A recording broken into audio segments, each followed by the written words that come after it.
আপা আসসালামু আলাইকুম।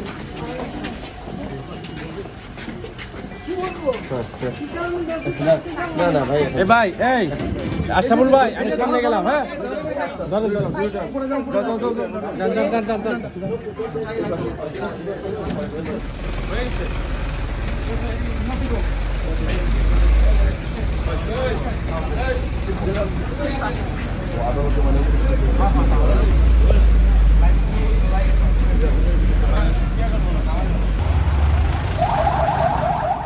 সিদ্ধিরগঞ্জ থানার বৈষম্য বিরোধী মামলা নম্বর 3924, এটা মিনারুল হত্যা মামলার সাথে বিস্ফোরক আইন আছে।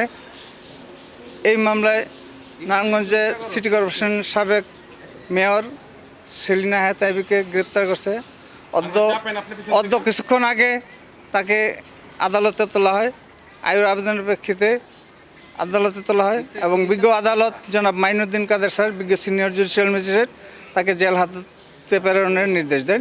আসামিকে জেল হাজতে প্রেরণ করা হইতেছে। এখন পর্যন্ত রিমান্ডের আবেদন আসে নাই।